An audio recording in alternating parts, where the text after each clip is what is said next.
আল্লাহ যে 40 বছর বসায় রাখলেন কেন? একটা কারণে, কোরআন যখন নাজিল হয়েছে হাবিবের বক্ষ মোবারকে, তখন প্রশ্ন করা হবে যে কোরআন যে কালামুল্লাহ, এটার প্রমাণ কি? আপনি যে রাসূলুল্লাহ, এটার ডকুমেন্টস কি? লা ইলাহা ইল্লাল্লাহ তাওহীদ, তাওহীদ বিশ্বাস করব, আপনার কাছে কি দলিল আছে? এটা মক্কাবাসী জিজ্ঞেস করবে। এটা আমার আল্লাহ জানে কি জানে না? ঠিক আমার নবী যখন কোরআনের আয়াত বললেন, আমার কামলিওয়ালা বলেন জালিকাল কিতাবু লা রাইবা, এই কিতাবে কোনো সন্দেহ নাই। মক্কাবাসী পাস করে প্রশ্ন করলেন, কোরআন যে কালামুল্লাহ, বিশ্বাস যে করব, এটা ডকুমেন্টস কি? আপনি কে? আমার নবী আনা রাসূলুল্লাহ, আপনি যে রাসূল, এটার প্রমাণ কি? আপনি কি বলতে চান? লা ইলাহা ইল্লাল্লাহ, আল্লাহ যে এক, এটার ডকুমেন্টস এভিডেন্স কি আছে? তখন আমার আল্লাহ ডাক দিলেন, হাবিব মাহফিলে চিৎকার হচ্ছে কেন? আমি কোরআনের আয়াত শুনিয়েছি। এরপর ওদের রিপ্লাই কি? সে রিপ্লাই ভালো না। কেন? সে একজনও ঈমান আনে নাই। তোরা কি বলে? ওরা বলতে চাচ্ছে আমি যে নবী, এটার এভিডেন্স দিতে হবে। কোরআন যে কালামুল্লাহ, এটার ডকুমেন্টস দিতে হবে। তুমি আল্লাহ যে লা ইলাহা ইল্লাল্লাহ, এটার প্রমাণ দিতে হবে। তা আল্লাহ বলে, হাবিব আমি জানতাম তো আপনি কোরআন আয়াত বলার পরে তিনটা দাওয়াত যখন দিবেন, 1 নম্বর লা ইলাহা ইল্লাল্লাহ, 2 নম্বর মুহাম্মাদুর, 3 নম্বর এই জালিকাল কিতাব, এটা কালামুল্লাহ। দাওয়াত কয়টা? এই তিনটা দাওয়াত যখন দিবেন, মক্কাবাসী যে প্রশ্ন করবে, এটা আমি জানি। সেজন্য হাবিব 10 বছর আপনারে বলি নাই, 15 বছর আপনারে বলি নাই, 20 বছর আপনারে বলি নাই, 25 বছর আপনারে বলি নাই, 40 বছর আমি অপেক্ষা করেছি। কেন? মানুষ বেশি সমস্যা করে যৌবন বয়সে। কথা ঠিক না? আপনি যখন আপনার সন্তানকে বেশি সমস্যা হবে ক্লাস 8 থেকে ইউনিভার্সিটি লেভেল পর্যন্ত, এর আগে পরে তেমন কোনো কি হয় না। ক্লাস 8 পর্যন্ত চালা যাওয়া যায়। 8 এর পরে যে ডিস্টার্ব শুরু হয়, এটা চলতে চলতে কতটুকু পর্যন্ত? ইউনিভার্সিটি অনার্সের 2nd ইয়ার পর্যন্ত চলে। এরপর আবার কি হয়ে যায়? অটোমেটিক সোজা হয়ে যায়। কারণ আমরা তখন ক্লাস 9-এ উঠলে তখন আধুনিক বেশি হয়ে যায়। তখন মনে হয় আমার বাপ তো কিছু বুঝে না, আমার মায়ের কি বুঝবে, ভাগ্য রান্না করে, আমি এনে বেশি বুঝি। তখন ক্লাস 8, 9, 10, তারপর হচ্ছে 11, 12, এগুলোর মধ্যে একটা জজবা থাকে। কিন্তু এরপরে যখন বাস্তবতা মিলে যায়, তখন আমরা এটাই বিশ্বাস করি আমার মা বাবাই ঠিক, আমি ঠিক নাই। জ্ঞানে বিজ্ঞানে পরিপূর্ণ, রহমতুল্লিল আলামিন, আদর্শে পরিপূর্ণ। জ্ঞান মানে নলেজ, এলমকে মানুষ জ্ঞান বলে। তা আমার নবী তো মাক্তাবে যায় নাই, আমার নবী তো প্রাইমারি স্কুলে যায় নাই, আমার নবী স্কুল কলেজ ইউনিভার্সিটি যায় নাই, আমার নবী আলিয়া কওমি কোনো মাদ্রাসায় যায় নাই। কিন্তু আমার বিষয় হচ্ছে জ্ঞানে বিজ্ঞানে পরিপূর্ণ, রহমতুল্লিল আলামিন। আল্লাহ যে সৃষ্টি করলেন, আপনি দেখবেন পুকুরে অনেক প্রকার মাছ আছে না? নাই, আছে। সমস্ত প্রাণী, সেটা কচ্ছপ হোক, সেটা সাপ হোক, সেটা তিমি মাছ হোক, সেটা হাঙ্গর হোক, সমুদ্র পানির প্রাণী, আপনি খেয়াল করে দেখবেন সকল প্রাণী সিজদার মধ্যে আছে। কিসের মধ্যে আছে? কচ্ছপ কি দাঁড়াইতে পারে? তিমি মাছ কি দাঁড়াইতে পারে? তাহলে আল্লাহ পানির প্রাণী, যেগুলো জলভাগের প্রাণী, এগুলো আল্লাহ সিজদায় রেখে দিয়েছে। আর যেগুলো জমিনের উপর আছে, সেটা গরু হোক, ছাগল হোক, মহিষ হোক, হাতি হোক, বাঘ হোক, সমস্ত সৃষ্টি দেখবেন রুকুর মধ্যে আছে। গরু কিসের মধ্যে দাঁড়াইতে পারে? ছাগল, বাঘ কত হুঙ্কার দেয়, কিন্তু সোজা দাঁড়াইতে পারে? তা আল্লাহ বিশ্ববাসীকে জানাচ্ছে, বান্দা তুই পানিতে দেখ, সকল প্রাণী সিজদায় আছে। তুই জমিনে দেখ, সকল প্রাণী রুকুতে আছে। একমাত্র আমি আল্লাহ আমার বান্দাকে সোজা করে মাথা উপরে দিয়ে বানিয়ে দিয়েছে। তাহলে বান্দার মতো করে আল্লাহ আর কাউকে বানাই নাই, মাথা উপরে। সেজন্য গরু যখন খায় মাথা নিচে চলে যায়, ছাগলে যখন খায় মাথা নিচে চলে যায়, কিন্তু আমরা যখন খাই মাথা তখন নিচে যায় না। কেন? আল্লাহ বলে তোর মাথা একটা দামি, এটা সূর্যের সামনে ঝুঁকবে না, এটা চাঁদের সামনে ঝুঁকবে না, এটা কুকুরের সামনে ঝুঁকবে না, এটা গাভীর সামনে ঝুঁকবে না, এটা মূর্তির সামনে ঝুঁকবে না। যেই মাথা খাবারের সামনেও কখনো ঝুঁকবে না, সেই মাথা খাবারের মালিক আল্লাহর সামনে ঝুঁকে সুবহান রাব্বিয়াল আলা বলে এটাই সাক্ষী দিবে আমি উপরে নয়, আমার রব সবার উপরে। তাহলে মানুষের চেয়ে দামি আর কিছু আছে? তা আল্লাহ বলছে মানুষের মধ্যে আল্লাহ স্থলভাগ, জলভাগ, যত মাখলুকাত আছে, যদিও আমরা বলছি 18,000, এটা জাস্ট এমনি বেশি বোঝানোর জন্য বলা হয়, কিন্তু আপনি অ্যামাজন জঙ্গলে গেলে সেখানে 18,000 খুঁজে পাবেন। আপনি বঙ্গোপসাগরের ভিতরে ঢুকলে সেখানে 18,000-এর চেয়ে বেশি প্রাণী খুঁজে পাবেন। আমরা মুখে বলি 18,000, এটা মানে আমরা এটা বোঝাচ্ছি আমার মালিকের সৃষ্টির কোনো শেষ নাই। হাজার বলতে যেন মানুষ শখ না মনে করে, সেই জন্য হাজার বলি, কিন্তু সৃষ্টি 18,000 না, লক্ষ কোটি অগণিত মাখলুক আছে না নাই? তা আল্লাহ বলে অগণিত মাখলুকের মাঝে আমি আমার বান্দারে সেরা করছি, তাদেরকে আশরাফুল মাখলুকাত বানাইছি। আমার বান্দার মধ্যে নবী রসুলকে সবার সেরা করছি, নবী রসুলের মধ্যে রসুলদেরকে সবার সেরা করছি, রসুলদের মধ্যে তিলকার রসুল ফাদ্দাল্লাহ, এই নবী রসুলদের মধ্যে রসুল সেরা, আর রসুলদের মধ্যে আমি আল্লাহ 4 জনকে সেরা বানাইছি। কয়জনকে? সৃষ্টির মধ্যে মানুষ সেরা, মানুষের মধ্যে নবী রসুল সেরা, নবী রসুলের মধ্যে রসুল সেরা, রসুলের মধ্যে কয়জন সেরা? 4 জন। একজন ইব্রাহিম খলিলুল্লাহ, আরেকজন মুসা কালিমুল্লাহ, আরেকজন ঈসা রুহুল্লাহ, আরেকজন আপনার নবী আমার নবী মুহাম্মাদুর রাসূলুল্লাহ সাল্লাল্লাহু আলাইহি ওয়াসাল্লাম। সেরা কয়জন? 4 জন। একজন খলিল, আরেকজন কালিম, আরেকজন রুহুল্লাহ, আরেকজন হাবিবুল্লাহ। আল্লাহ বলে হাবিব, এই 4 জনের মাঝে ইমামুল আম্বিয়া সৈয়দুল মুরসালিন বানায়া আমি আল্লাহ আমার হাবিবুল্লাহকে সবার সেরা বানাই দিয়েছি। বলে আমার নবীর চেয়ে সেরা আর কিছু আছে নাই? সকল নবী রসুলের ক্ষমতা যেখানে শেষ, কামলিওয়ালা নবীর ক্ষমতা সেখানে শুরু। আমি মানুষ, আমি নিজেকে কখনো ইনসানে কামেল বলতে পারবো না। আমার নাম অপরিপূর্ণ নাকেস, আপনার নাম অপরিপূর্ণ। আল্লাহ পৃথিবীতে কোন বান্দারে পরিপূর্ণ করে বানায় নাই। আপনি খেয়াল করে দেখবেন, বিল্ডিং আছে, ফ্যাক্টরি আছে, গাড়ি আছে, সম্মান আছে, সব আছে, 7টা মেয়ে দিছে, একটা ছেলে দেয় নাই। আল্লাহ বলে একটা ছেলে যদি দিই তুমি 100তে 100 হয়ে যাবা। বান্দা কখনো 100তে 100 হওয়ার কোন সুযোগ।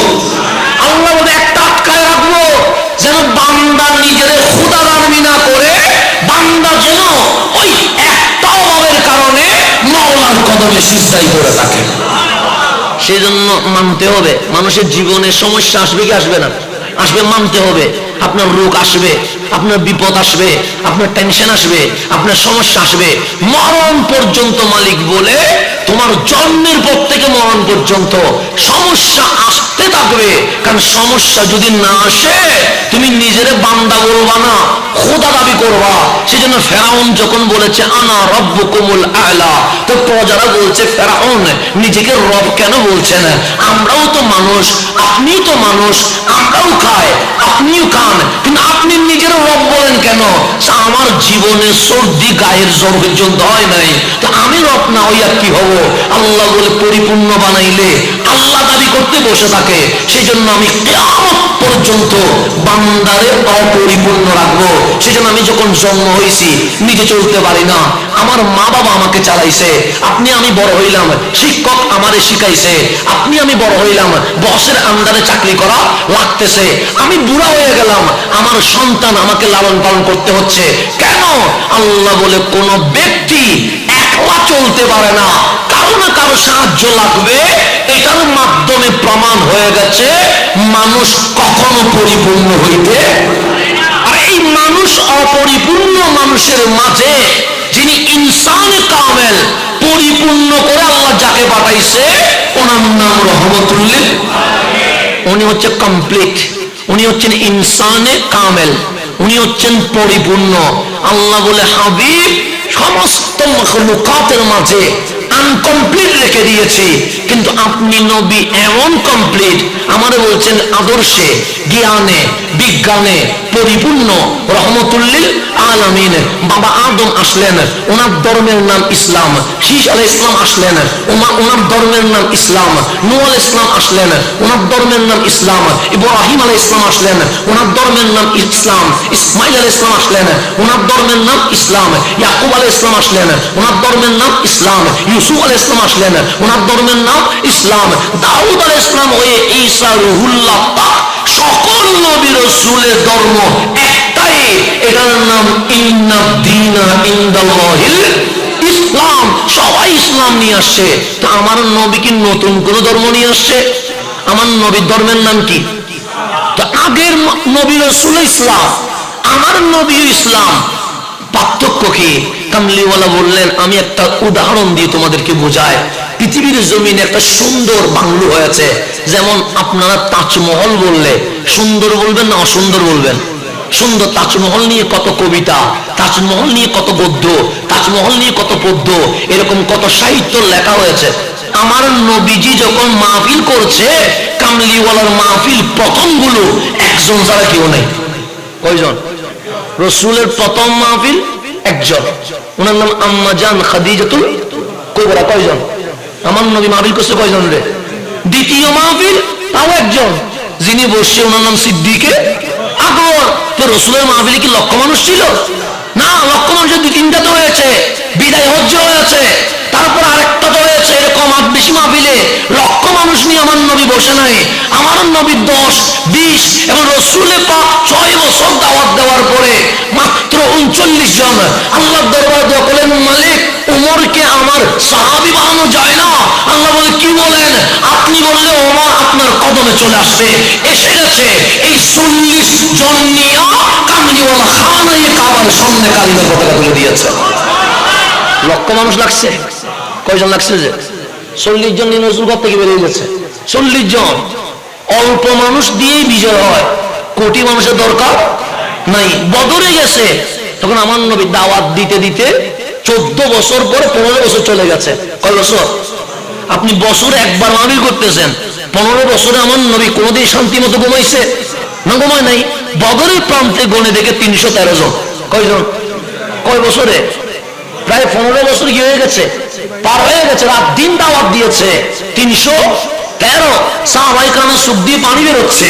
আমার কামলিওয়ালা বলেন, কাঁদো কেন? সে আসলে কাঁদবো না, আমরা মাত্র 313। আপনি নবী কখনো ঘুষি দেওয়া শিখান নাই, তাপ্পর দেওয়া শিখান নাই, গলা কিভাবে সিমে উঠতে হয় শিখান নাই, কিভাবে জবে করতে হয় শিখান নাই। আপনি রহমতুল্লিল আলামিন শুধু মাফ করে দেওয়া শিখিয়েছেন। এখন দেখেন 1000 মানুষ চলে এসেছে, তাদের বডির দিকে তাকান, তাদের তরবারির দিকে তাকান, তাদের খাবারের দিকে তাকান, বিশ্ব তাদেরকে সাপোর্ট দিচ্ছে। সব সমীকরণ এক হয়ে গেছে।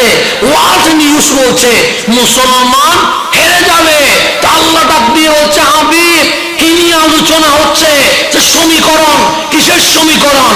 ওইদিকে 1000, এদিকে 313, ওইদিকে অস্ত্র আছে, এদিকে অস্ত্র নাই, ওইদিকে খাবার জবে হচ্ছে, এদিকে খিজুর পর্যন্ত নাই, ওইদিকে রোম পরাশর সাপোর্ট দিচ্ছে, এদিকে কোনো সাপোর্ট নাই।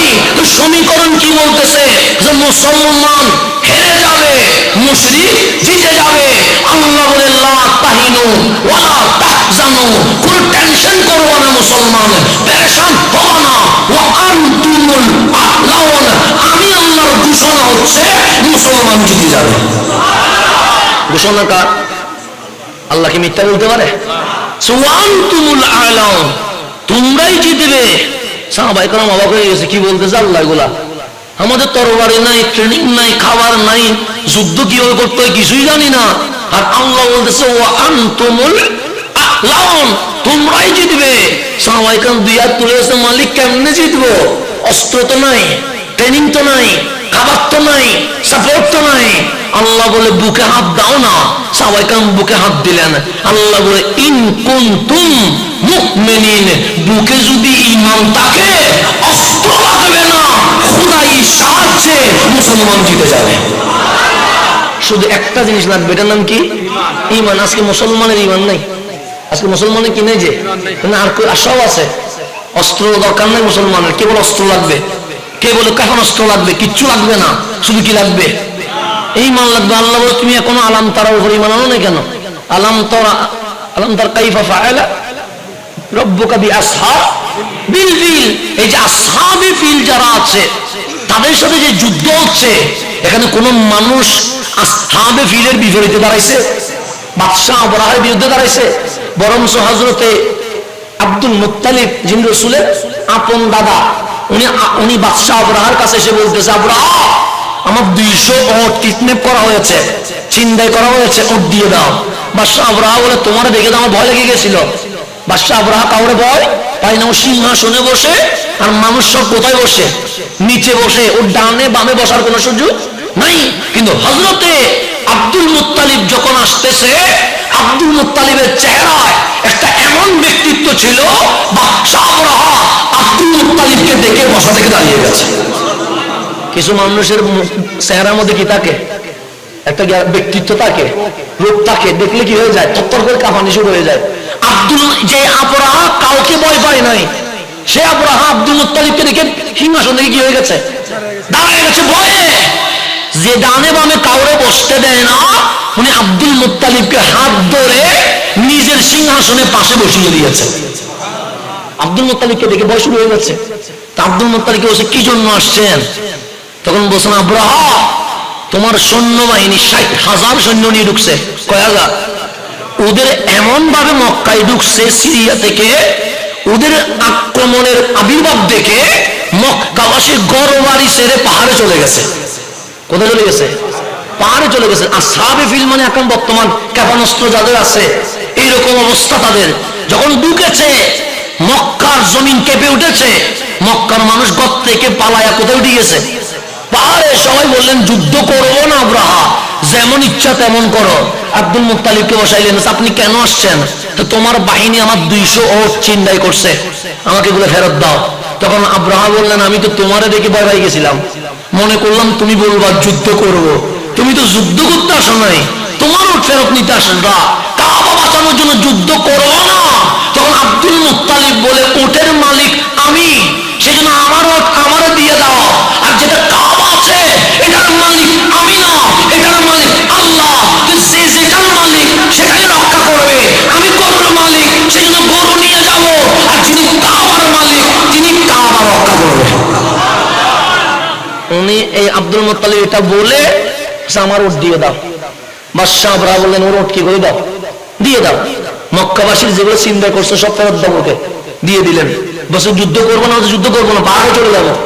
তো কাবা, আমি সিস্টেম করতেছি, খানায়ে কাবার দরজার সামনে দাঁড়ায়া খানায়ে কাবার চাবির দরজার সাথে লটকাই দিয়া আব্দুল মুত্তালিব 2 হাত তুলে বলছেন, মালিক আমি ওটের মালিক ছিলাম, সেজন্য আমার ওট আমি বুঝে নিয়ে চলে যাচ্ছি।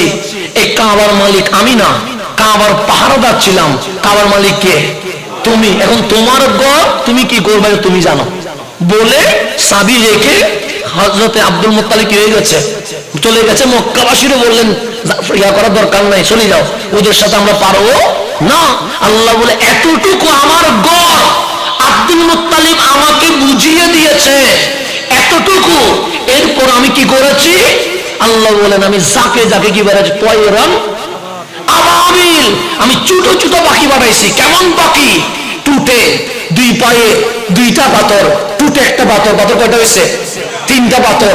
3টা পাথর যখন উপর থেকে মারছে, মধ্যাকর্ষণ শক্তি রয়ে গেছে। মধ্যাকর্ষণ শক্তি সেট করে যখন মারতেছে, দেখতে পাথর ছোট মনে হচ্ছে, বুলেট বোমাচ্ছি আরো স্পিডে শুরু করে দিয়েছে। এই পাথরগুলোর মধ্যে নাম লেখা ছিল। কি লেখা ছিল? নাম, যে এটা এই সৈন্যকে আক্রমণ করবে, এটা এই সৈন্যকে আক্রমণ করবে। যখন মাথা দিয়ে ঢুকতেছে দিক দিয়ে বের হচ্ছে, পিঠ দিয়ে ঢুকতেছে বুক দিয়ে বের হচ্ছে।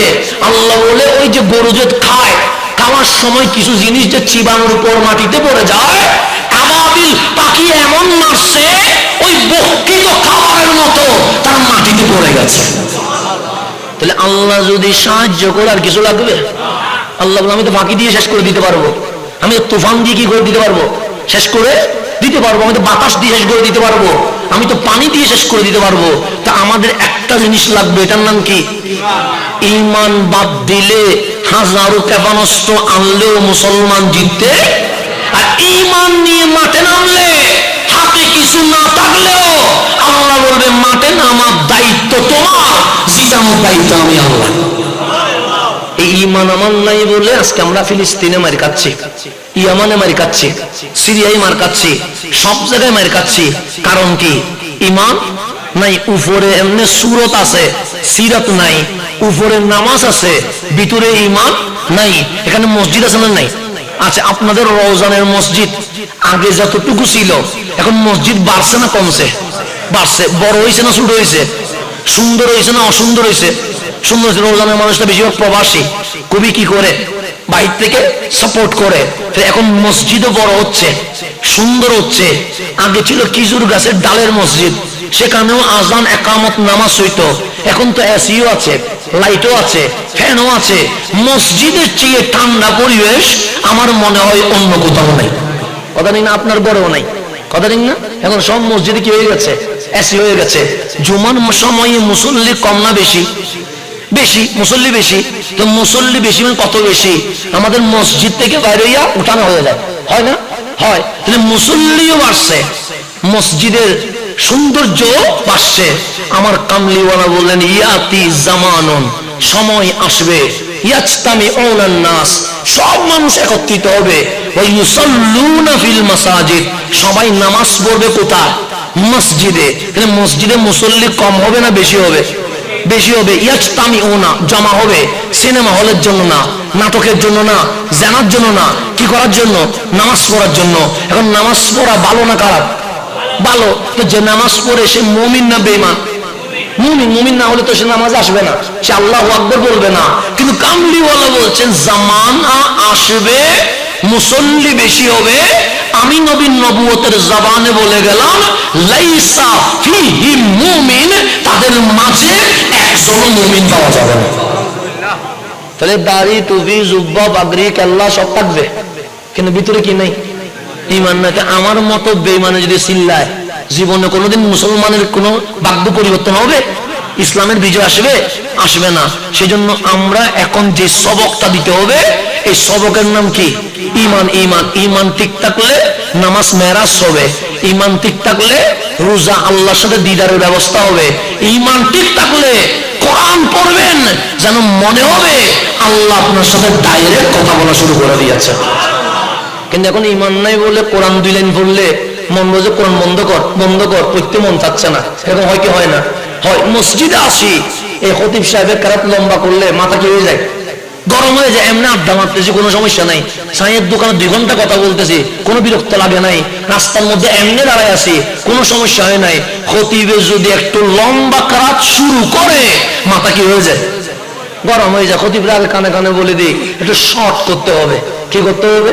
শর্ট। লম্বা করা যাবে না। তাহলে কেরাত শুনলে মন ভালো লাগতেছে না, নামাজ পড়লে মন ভালো লাগতেছে না, কখন মসজিদ থেকে বের হবো এই টেনশনে খাওয়া যায় না। সেজন্য খতিবে জুমার নামাজে আসসালামু আলাইকুম একদিকে বলছে, আরেকদিকে ফিরে দেখে অর্ধেক মুসল্লি চলে গেছে। কথা ঠিক না? মানুষ তো তখন সালাম দিয়ে চলে গেছে, তাকে কোথায়? মিলাদ কেন্দ্র অনেক দূরে। সালাম একদিকে ফিরাইয়া আরেকদিকে ফিরে দেখেছে মানুষ নাই। কেন? মনে হচ্ছে দৌড়াইয়া যেন কি হয়ে যায়, চলে যায়। আর চায়ের দোকানে ঢুকছে, কখন সকাল থেকে দুপুর হয়েছে এই কথা কি নাই? রাত 11টা বাজলে বিছানায় যাইছে, ফেসবুকে ঢুকবে। কখন যে রাত 3টা বাজবে এটা খবর থাকবে না। ওই 4টার সময় যখন মুয়াজ্জিন আযান মারি দিবে, এটা এখন ঘুম এমন ভাবে আসছে যে বিছানা থেকে আর কি করতে পারে না, উঠতে পারে না। কিন্তু রাতভর ফেসবুক ইউজ করছে, কোনো বিরক্ত লাগে নাই। কিন্তু মুয়াজ্জিন যখন বলছে আসসালাতু খায়রুম মিনান নাওম, তখন এই ঘুমাইতে চলে গেছে। মসজিদ আসতে পারছে? পারে নাই। কেন? ঈমান ঠিক নাই। ঈমান যদি ঠিক থাকতো ফেসবুক ভালো লাগতো না।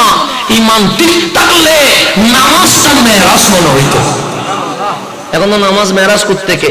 আমার রাসূল বলেছে এমন ভাবে ইবাদত করো যেন তুমি কারে দেখতেছো? আল্লাহরে দেখতেছো। তো চোখ তো বানাইতে পারি না আল্লাহ দেখার, সেজন্য নিজে তো দেখি না। সে এমন ভাবে নামাজ পড়ো যেন আল্লাহ তোমারে কি করতেছে। তুমি যখন দেখতেছো না, দোষ তো তোমার, চোখ বানাইতে পারো নাই, তোমারে কে দেখতেছে? তা আল্লাহ যদি আমারে দেখতেছে এই বিশ্বাস যদি আমার থাকতো, আমি নামাজে দাঁড়ায়া অন্যদিকে খেয়াল দিতে পারতাম? পারতাম না। এখন আমি নামাজে দাঁড়ায়া আমার খেয়াল চলে যায় ডানে, আমার খেয়াল চলে যায় বামে, আমার খেয়াল চলে যায় ওই 5 বছর আগে বন্ধুর সাথে কি কথা বলছিলাম, এটা নামাজের ভিতর মনে করে। কথা ঠিক না? আমরা উপরে মুসলমান, ভিতরে মুসলমান হতে পারি না, ঈমান নাই। সেজন্য আমার রাসূল বলছে ইয়াজতামিউনান নাস, মানুষ জমা হবে, ইউসাল্লুন, নামাজ পড়বে, লাইসা ফীহিম মুমিন, একজন মুমিন নাই। সেজন্য উপরে মুমিন আছি, ভেতরে ঈমান নাই বলে আজকে মুসলমান সব জায়গায় মার খাচ্ছে। আবার যদি আমরা ভিতরে ঈমান আনতে পারি, আমরা মার খাবো না, পুরো বিশ্ব মুসলমানের কদমে চলে আসবে। আল্লাহ যেন বুঝার তৌফিক নসিব করে। তাহলে মানুষ একজন হইলেও মাহফিল করা যায়, দুইজন হইলেও মাহফিল করা। আমার রাসূল প্রথম আল্লাহ বললেন হাবিব আর কতদিন গোপন থাকবেন? হাবিব বলে মওলা গোপন এই জন্য থাকছি, অর্ডার আসে নাই সেজন্য বসে আছি, না হলে তো আমি প্রস্তুত দাওয়াত দেওয়ার জন্য। আল্লাহ বলে হাবিব 40 বছর তো এমনে বসায় রাখি নাই। কারণ নবী কি 40 বছর নবী, পর নবী না, এর আগেও নবী ছিলেন? আগেও নবী ছিলেন। আমার নবী তখন নবী যখন দুনিয়াতে কিছুই ছিল না, কথা ঠিক না? এটা আল্লাহ কোরআনে বলতেছে, আমি বলি না। আল্লাহ বলতেছেন কুল, হাবিব আপনি বলেন। কি বলতাম? সে ইন্না নুসুকি, নিশ্চয়ই আমার কোরবানি, নিশ্চয় ইন্না সলাতি, নিশ্চয়ই আমার নামাজ, ওয়া নুসুকি আমার কোরবানি, ওয়া মাহইয়ায়া আমার জীবন, ওয়া মামাতি আমার মরণ, লিল্লাহি রাব্বিল, কার জন্য? আল্লাহর জন্য। তো হাবিব কেন বলবে? এই কারণে বলবে, আপনি বলেন ওয়া আনা, আমি আউয়ালুল মুসলিমিন, আমি প্রথম মুসলমান। আপনারা যদি জিজ্ঞেস করি প্রথম মুসলমানকে, আপনি বলবেন আদম আলাইহিস সালাম। আল্লাহ বলে আদমেরও আগে যিনি আল্লাহকে সিজদা দিয়েছে উনি রহমতুল লিল আলামিন। আনা আউয়ালুল মুসলিমিন আছে না? আয়াত ঠিক আছে না? আমার একটু সাপোর্ট দিবেন, হাফেজে কোরআন না? আনা আউয়ালুল মুসলিমিন, আমি প্রথম মুসলমান। হ্যাঁ, কে বলতেছে? আল্লাহ। কারে বলতেছে? হাবিব আপনি জাতিকে বলেন আনা আউয়ালুল মুসলিমিন, আদম প্রথম মুসলমান না, আমি নবী প্রথম মুসলমান। কেন? আদম যখন ছিল না তখনও আমি নবী রাসূল ছিলাম। তাহলে আমার নবী তখনও নবী ছিল কি ছিল না? ছিল। কিন্তু আল্লাহ 40টা বছর আল্লাহ হুকুম দেয় নাই, তো 40 বছর বসাইছেন কেন? 35 বছর পরে শরীর কি করে টান দেয়। আমরা আগে চিল্লায় মাহফিল করতাম, এখন আমি নিজেও সতর্ক থাকি, একটু চিল্লাইলে আবার আরেকটা মাহফিলে গিয়ে এফেক্ট পড়ে যায়। সেজন্য আমি চিন্তা করি সব কিছুর লেভেল কি করতে হবে, মেনটেন করতে হবে। সব একটাতে দিয়ে দিলে হবে না, সবটাতে বিতরণ করতে হবে। কিন্তু আগে 5টা মাহফিল চিল্লাইতাম, শরীর বলতো আরো কয়েকটা করা যাবে, কিন্তু এখন 2টা করার পরে শীত হয়ে যায়। কেন? ওই যে আস্তে করে 30-এর যখন বাউন্ডারি পার হয়েছে, এখন একটা আস্তে ব্যথা শুরু হয়েছে, কখনো রক টান দেয়, কখনো গিরা টান দেয়, কখনো মাথা চক্কর দিয়ে ওঠে। তাহলে মানুষের বয়স বাড়লে এফেক্ট কি হয়? বাড়ে। আমার বাবারা আগে 5-6টা মাহফিল করছে, এখন দাওয়াত দিতে গেলে মাথা গরম হয়ে যায় ওনার। উনি বলে আমি কেন, আমি বুড়া হয়ে গেছে দেখতে পারতেছো না, আমাকে দাওয়াত দেওয়া দরকার কি, ওই বাচ্চাদেরকে দাওয়াত দাও। তাহলে উনি বিরক্ত হয়ে যাচ্ছে, কেন শরীর আর কোলাইতে পারছে না। তাহলে মানুষ বুড়া হইলে শক্তি কমে না বাড়ে? কমে। তা আল্লাহ বললেন কয় বছর পরে? 40-এর পর। তো মালিক 15 বছরে দাওয়াত দিলে সমস্যা কি? 20 বছরে দাওয়াত দিলে সমস্যা কি? 25-এ দাওয়াত দিলে সমস্যা কি? পুরো যৌবন শেষ করে দিয়েছে। 40 বছর পর তুমি বলছো ইকরা বিইসমি রাব্বিকাল্লাযী খালাক। আল্লাহ বলে আমার হাবিব এই 40 বছর বসে থাকে নাই, আমার হাবিব এই মা আমেনার গর্ত থেকে গারে হেরা পর্যন্ত নবুয়ত এবং রিসালাতের ডিউটি পালন করেছে। আল্লাহ দাওয়াতের কাজ কি হয় নাই? বন্ধ হয় নাই। আমরা বলছি মৌলিক দাওয়াত তো দেয় নাই, নিজে নামাজ পড়েছে, অন্যরা তো নামাজ পড়তে বলে নাই। মা খাদিজার ঘরে নামাজ পড়েছে। রাসূল কি কাউরে 40 বছর আগে নামাজ পড়তে বলেছে? বলে নাই। গায়ে রাতে উঠে জিকির নিজে করতেছে, কাউরে কি জিকির করতে বলেছে? তা আমরা তো দেখলাম আল্লাহর হাবিব ডিউটি পালন করেছে, এরকম কোনো কিছু দেখি নাই। আল্লাহ বলে না, আমার হাবিব মা আমেনার ঘর থেকে ডিউটি শুরু করেছে। মওলা বুঝি নাই। আল্লাহ বলে 40 বছর কেন রাখছি জানোস? আমরা বলি কেন? ওই যে আমার বিষয় হাবিব সব দিকে পরিপূর্ণ, সেটা বোঝানোর জন্য। 40 বছর কেন বসে রাখছি জানোস? আমরা বললাম কেন? নবী যেই জামানায় আসছে ওই জামানার নাম কি?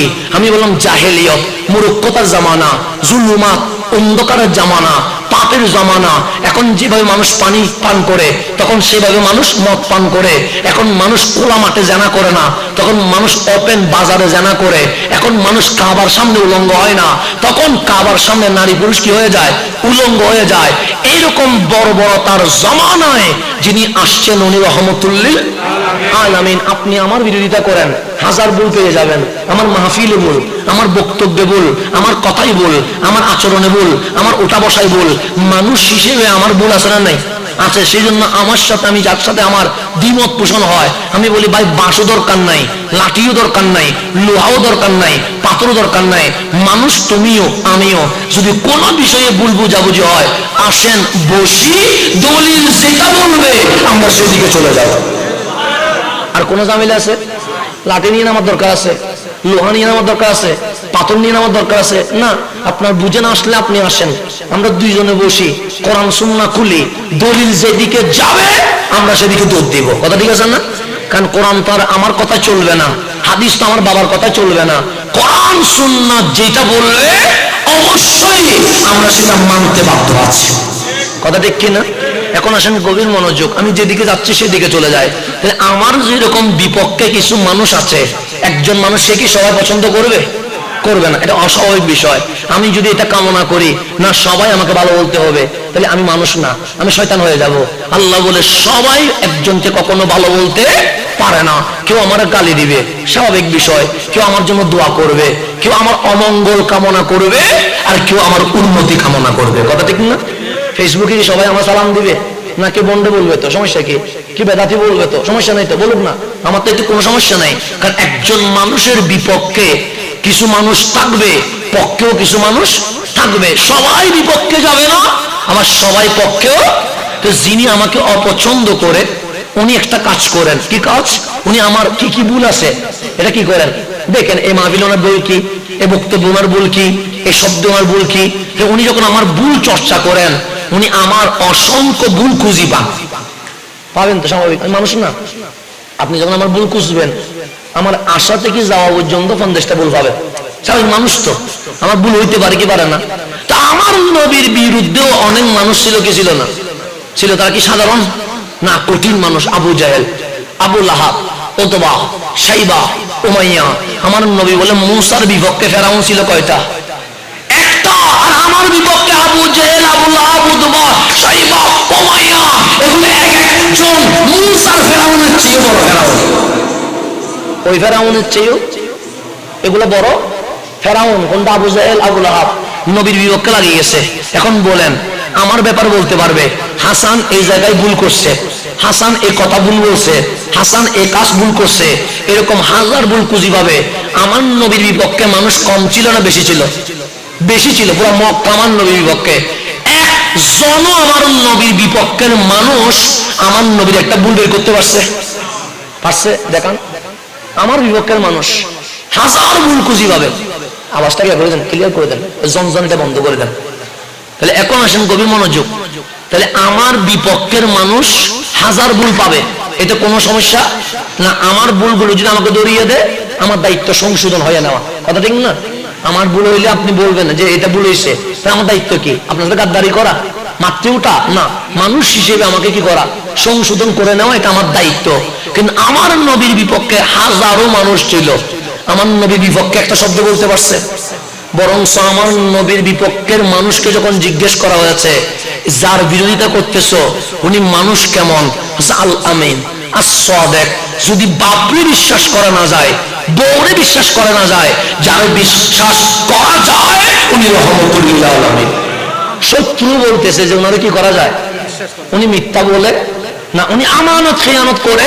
এটা কে বলতেছে? পক্ষের মানুষ না, বিপক্ষে আবু জাহেল বলছে, আবু লাহাব বলছে, উতবা বলছে, শাইবা বলছে। তা আল্লাহ বললেন 40 বছর আমি বলি নাই কেন জানোস? কেন? আমি যখন কোরআন নাজিল করব, কোরআন পাহাড়ে আসতে পারবে না, পাথরে আসতে পারবে না, গাছে আসতে পারবে না, সমুদ্রে আসতে পারবে না। কেন?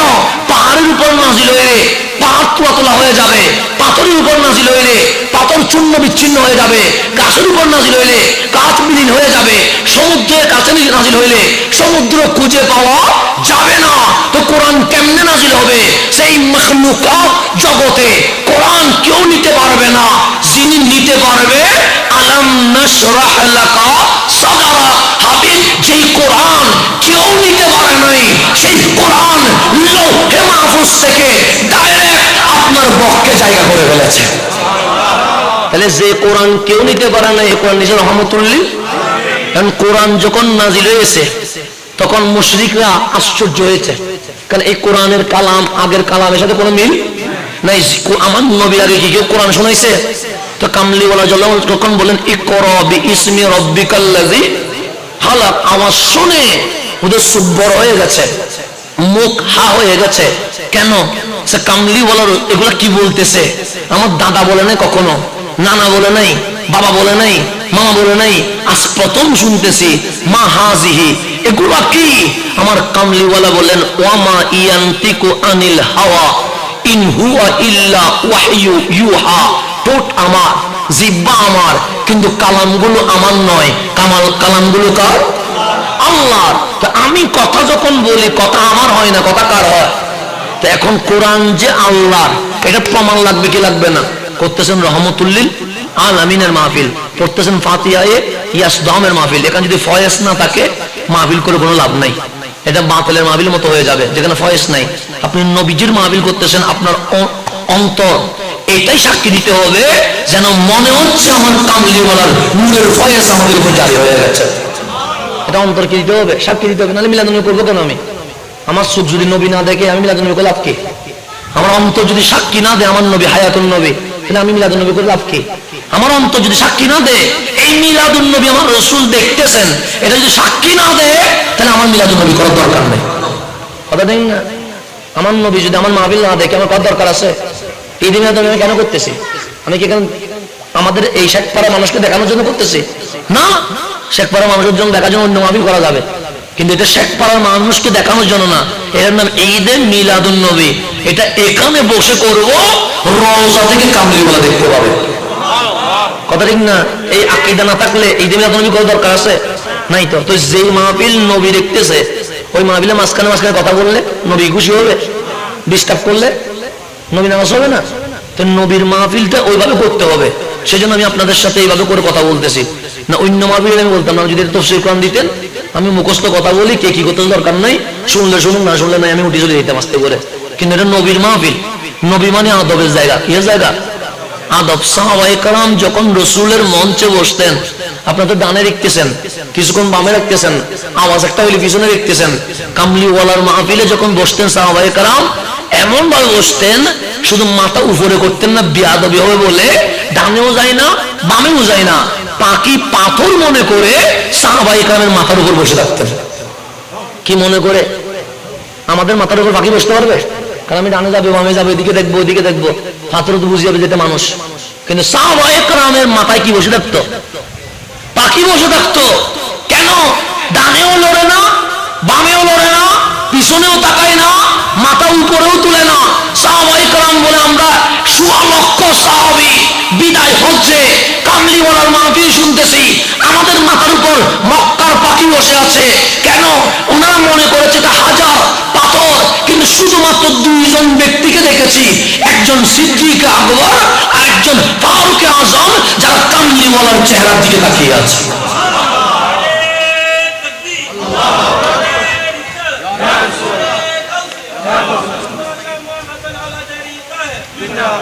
এই দুইজন শুধু নবীর দিকে তাকাইতেন। কে? একজন সিদ্দিক আকবর আর একজন ফারুকে রাদিয়াল্লাহু তাআলা আনহুম। এই দুই জাত শুধু কামলিওয়ালার দিকে চোখ তুলে তাকিয়ে আছে, দিদারে মুস্তাফার মধ্যে ব্যস্ত আছে। আর ১৬ লক্ষ সাহাবী বলছে আমরা আদবের রক্ষায় ভয়ে, কারণ নবীর নাম ঈমান, এই জায়গায় কোনো প্রকার বেয়াদবি হওয়া চলবে, আমরা মাথা কোন দিকে করে দিয়েছি? নিচের দিকে করে দিয়েছি। কারণ আমাদের মাথা ছিল নিচে আর মুখ ছিল নিচে, আর মাথার এটা কোথায় ছিল? উপরে। আর পাখি মনে করছে এটা পাথর, পাখি পাথর মনে করে আমাদের মাথার উপর বসে আছে। কি আদব ছিল নবীর মাহফিল। তো এটা ঈদে মিলাদুন্নবী না, আপনার আকীদা কি হায়াতুন নবী। কথা ঠিক না? মরা নবী হইলে তো ঈদে মিলাদুন্নবী হইতো না, ঈদে ওফাতুন নবী হইতো। ঈদে মিলাদুন নবী মানে কি? আমাদের বিশ্বাস কি? আমার নবী মরি ফুঁসি যায় নাই, আমার নবীর রওজার পাওয়ার দুনিয়ার পাওয়ারের চেয়ে গুণ বাড়ি গেছে। আল্লাহ বলতেছেন ওয়ালাল আখিরাতু খায়রুল লাকা মিনাল উলা। হাবিব দুনিয়ায় আঙ্গুল তুলছেন, চাঁদ দুটুকরো হয়ে গেছে, হাত তুলছেন, পশ্চিমের সূর্য উঠে গেছে, কদম তুলছেন, মেরাজ হয়ে গেছে। আগেও কেউ পারে নাই, ভবিষ্যতেও কেউ পারবে না। আর ইন্নাকা মাইয়িতুন, আপনি ইন্তেকাল করবেন, কিন্তু ইন্তেকালের মধ্য দিয়ে মাটির সাথে মিশে যাবেন না। ওয়ালাল আখিরাতু খায়রুল লাকা মিনাল উলা। দুনিয়ায় কি দেখাইছেন? দুনিয়ার চেয়ে রওজার পাওয়ার কোটি গুণ বেড়ে যাবে। আমার নবী বলতেছেন উম্মত, তুমি যদি আমাকে না দেখো, তুমি যদি আমাকে না দেখো সমস্যা নাই, কারণ এরকম সুখ বানাইতে পারি না, দেখি নাই আর কি, সুখটা হয় নাই, নবী দেখি নাই। গাজিয়ে মিল্লাত হইতে পারলে দেখতাম আর কি, আল্লামা ইমাম শেরে বাংলা হইলে দেখতাম আর কি, শাহিন শেখ সিরকুট হইলে দেখতাম আর কি, গৌসুল আজম মাইজ ভান্ডারী হইলে দেখতাম আর কি, কিন্তু সুখটা তো বানাইতে পারি নাই। সুতরাং নবী দেখার সুযোগ হয় নাই, এর দোষ কার?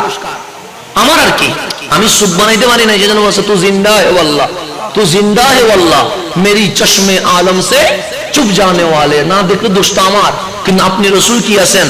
জিন্দা আছেন। তো আমার রসুল তুমি যদি না দেখো, এটা বিশ্বাস করো। নবীকে কি বিশ্বাস করতাম? তো ওরাদু আলাইয়া আমালুকুম, তুমি শেখ পাড়াতে বসে কি করতেছো, সমস্ত অডিও ভিডিও সোনার মদিনার রওজায় উপস্থাপিত হয়ে যায়। আমি নবী তোমাকে চিনি, আমি নবী তোমাকে। সেদিন আমরা আহলে সুন্নাত ওয়াল জামাত দরুদ শরীফের উপর বেশি জোর দিই। কিসের উপরে বেশি জোর দিই না? বেশি জন তার তরিকত মানেন, কাদরি হোক, চিস্তি হোক, নকশবন্দি হোক, মুজাদ্দিদি হোক, সরওয়ার্দি হোক, দরুদ শরীফ আছে না নাই? আছে। কারো তরিকতে 200 বার আছে, কারো তরিকতে 100 বার আছে। আমাদের ফজরের নামাজের পর কি আছে? দরুদ আছে। তারপর এশারের নামাজের পর কি আছে? মাগরিবের পরে কি আছে? দরুদ আছে। আছে না নাই? কয়শো বার? 200 বার। দরুদের উপর এত জোর কেন? কামলিওয়ালা রসুল বলছে উম্মত, তুমি দরুদ পড়তে দেরি, তোমার নাম, বাবার নাম, সম্পূর্ণ অ্যাড্রেস, ঠিকানা সোনার মদিনার রওজায় চলে আসে। সোনার মদিনার রওজায় চলে আসে, পুরো নাম চলে আসে। তো আমি যদি আমার ভাইকে জিজ্ঞেস করি আপনার নাম কি, আপনি কি বলবেন? আপনার নাম বলবেন, নাম কি? আরশাদুল আলম। তাহলে ওনার সাথে আমার আগ্রহ দেখা হয়েছে, চেহারা মনে আছে, কিন্তু ওনার নাম হচ্ছে আরশাদুল আলম। তাহলে ধরো আমার প্রথম পরিচয় হলো, বোঝার জন্য বলতেছি। ওনাকে জিজ্ঞেস করলাম নাম কি, উনি বলেন কি আরশাদুল আলম। 6 মাস পরে রওজানে দেখা হইলো, আমি বললাম আমি আপনার চিনি তো, দেখা হয়েছিল, নামটা ভুলে গেছি, কি নাম? উনি বলবে আরশাদুল আলম। কয়বার হয়েছে? 2 বার। আবার শহরে কোথাও কোনো কাজে গেছে, 1 বছর পর দেখা হয়েছে, চেহারা কমপ্লিট মনে আছে, নাম মাঝারি মাঝারি, পুরাটা মনে নাই। তখন বলুন চিনি আপনাকে, নাম কি আর আসতেছে, কিন্তু পরিপূর্ণ নাম কি আপনার? উনি বলবেন আরশাদুল আলম। কয়বার হয়েছে? 3 বার। চতুর্থবার যদি দেখা হয় আর নাম কি জিজ্ঞেস করবো, তখন বলবে আরশাদুল আলম ভাই কেমন আছেন। কথা ঠিক না? তাই সম্পর্ক বাড়ছে না কমছে? বাড়ছে। তা আপনি যদি বছরে 1 বার দরুদ পড়েন, আপনার নাম অ্যাড্রেস নবীর কাছে চলে যাবে। মাসে যদি 1 বার পড়েন, মাসে 1 বার যাবে। সপ্তাহে শুক্রবারে বললে শুক্রবারে যাবে। তরিকত বলে 1 বার পড়িস না, ডেইলি 200 বার পড়। কেন? 200 বার তোমার নাম নবীর দরবারে যাবে। তো কামলি বলে 200 বার দেখতেছে প্রতিদিন আপনার নাম। আপনি মরতে দেরি, মুনকার নাকির আসবে, আপনাকে জিজ্ঞেস করবে ওনার নাম মুহাম্মদ সাল্লাল্লাহু আলাইহি ওয়াসাল্লাম, মা কুনতা তাকুল ফি হাক্কি হাযার রাজুল লি মুহাম্মদ, এই নবীর ব্যাপারে কি বলছিলি? তখন আমার নবী বলবে মুনকার নাকির, ওরে জিজ্ঞেস করিস না আমার ব্যাপারে কি বলছিল, আমি বলতেছি আমার পাগলটা আমার জন্য কি করছিল। এটা বললে আরো বেশি ভালো হবে না? সেজন্য দরুদ শরীফের সবক কি করতে হয়? বাড়াইতে হয়। যেই তরিকত যেটা মানেন, দরুদ শরীফ আছে না নাই? আচ্ছা, আমরা তরিকত পন্থীরা দরুদ পড়ি বেশি কেন? কবরে যেন নবী চিনতে সমস্যা না হয়। আল্লাহ যেন আমাদেরকে বুঝার তৌফিক নসিব করে। তা আল্লাহ যে 40 বছর বসায় রাখলেন কেন? একটা কারণে। কোরআন যখন নাজিল হয়েছে হাবিবের বক্ষ মোবারকে, তখন প্রশ্ন করা হবে যে কোরআন যে কালামুল্লাহ, এটার প্রমাণ কি? আপনি যে রাসূলুল্লাহ, এটার ডকুমেন্টস কি? লা ইলাহা ইল্লাল্লাহ, তাওহীদ, তাওহীদ বিশ্বাস করব, আপনার কাছে কি দলিল আছে? এটা মক্কাবাসী জিজ্ঞেস করবে। এটা আমার আল্লাহ জানে কি জানে না? ঠিক আমার নবী যখন কোরআনের আয়াত বললেন, আমার কামলিওয়ালা বলেন জালিকাল কিতাবু লা রাইবা, এই কিতাবে কোনো সন্দেহ নাই। মক্কাবাসী পাস করে প্রশ্ন করলেন, কোরআন যে কালামুল্লাহ, বিশ্বাস যে করব, এটা ডকুমেন্টস কি? আপনি কে? আমার নবী আনা রাসূলুল্লাহ, আপনি যে রাসূল, এটার প্রমাণ কি? আপনি কি বলতে চান? লা ইলাহা ইল্লাল্লাহ, আল্লাহ যে এক, এটার ডকুমেন্টস এভিডেন্স কি আছে? তখন আমার আল্লাহ ডাক দিলেন, হাবিব মাহফিলে চিৎকার হচ্ছে কেন? আমি কোরআনের আয়াত শুনিয়েছি। এরপর ওদের রিপ্লাই কি? সে রিপ্লাই ভালো না। কেন? সে একজনও ঈমান আনে নাই। তোরা কি বলে? ওরা বলতে চাচ্ছে আমি যে নবী, এটার এভিডেন্স দিতে হবে। কোরআন যে কালামুল্লাহ, এটার ডকুমেন্টস দিতে হবে। তুমি আল্লাহ যে লা ইলাহা ইল্লাল্লাহ, এটার প্রমাণ দিতে হবে। তা আল্লাহ বলে, হাবিব আমি জানতাম তো আপনি কোরআন আয়াত বলার পরে তিনটা দাওয়াত যখন দিবেন, এক নম্বর লা ইলাহা ইল্লাল্লাহ, দুই নম্বর মুহাম্মাদুর, তিন নম্বর এই জালিকাল কিতাব, এটা কালামুল্লাহ। দাওয়াত কয়টা? এই তিনটা দাওয়াত যখন দিবেন, মক্কাবাসী যে প্রশ্ন করবে এটা আমি জানি। সেজন্য হাবিব 10 বছর আপনারে বলি নাই, 15 বছর আপনারে বলি নাই, 20 বছর আপনারে বলি নাই, 25 বছর আপনারে বলি নাই, 40 বছর আমি অপেক্ষা করেছি। কেন? মানুষ বেশি সমস্যা করে যৌবন বয়সে। কথা ঠিক না? আপনি যখন আপনার সন্তানকে বেশি সমস্যা হবে ক্লাস 8 থেকে ইউনিভার্সিটি লেভেল পর্যন্ত, এর আগে পরে তেমন কোনো কি হয় না। ক্লাস 8 পর্যন্ত চালাই যাওয়া যায়। 8 এর পরে যে ডিস্টার্ব শুরু হয়, এটা চলতে চলতে কতটুকু পর্যন্ত? ইউনিভার্সিটি অনার্সের সেকেন্ড ইয়ার পর্যন্ত চলে। এরপর আবার কি হয়ে যায়? অটোমেটিক সোজা হয়ে যায়। কারণ আমরা তখন ক্লাস 9-এ উঠলে তখন আধুনিক বেশি হয়ে যায়। তখন মনে হয় আমার বাপ তো কিছু বুঝে না, আমার মায়ের কি বুঝবে, ভাগ্য রান্না করে, আমি এনে বেশি বুঝি। তখন ক্লাস 8, 9, 10, তারপর হচ্ছে 11, 12, এগুলোর মধ্যে একটা জজবা থাকে। কিন্তু এরপরে যখন বাস্তবতা মিলে যায়, তখন আমরা এটাই বিশ্বাস করি আমার মা বাবাই ঠিক, আমি ঠিক নাই। কথা ঠিক না? তখন আমার বাবা যখন আমার ডাক দিত, তখন আমি মনে করতাম আমার বাবা কি বুঝবে, উনি আলেম মানুষ, সারাদিন জামিয়াতে ঘন্টা করায়, উনি কি বুঝবে। আমার মা ডাক দিলে বলতাম, তুমি রান্না করে কি করো, পাক করো, তুমি কি বুঝবা। কিন্তু আজকে যখন বাচ্চা দুটো হয়ে গেছে, আমারও যখন বাবার করতে হয়, তখন আমার কাছে প্রমাণ হয়ে গেছে আমার মা বাপ যেটা বলছিল এটাই ঠিক ছিল, আমি যেটা বলছিলাম সেটা মিথ্যা ছিল। আপনারও ভোলারটা হয়ে গেলে তখন বুঝবেন। আপনার যখন চাকরি করতে হবে তখন বুঝবেন, যখন আপনাকে বাজার করে আনতে হবে তখন বুঝবেন বাপ কি জিনিস আর মা কি জিনিস। মা রান্না করে কথা ঠিক, মা ক্লাস 6, 5 পড়েছে কথা ঠিক। আপনার পিএইচডি জ্ঞান আর আপনার ক্লাস 5 পড়া মায়ের জ্ঞানকে সামনে রাখিয়েন, দেখবেন আপনার জ্ঞানের চেয়ে ক্লাস 5 পড়া আপনার মায়ের জ্ঞানের মূল্য অনেক বেশি। কথাগুলো মিলাই দেখিয়েন না। আমার মা ক্লাস 5 পর্যন্ত পড়ছে, কিন্তু এখনো পর্যন্ত আমার মায়ের যে নসিহত, এখন হারাই গেছি মারে।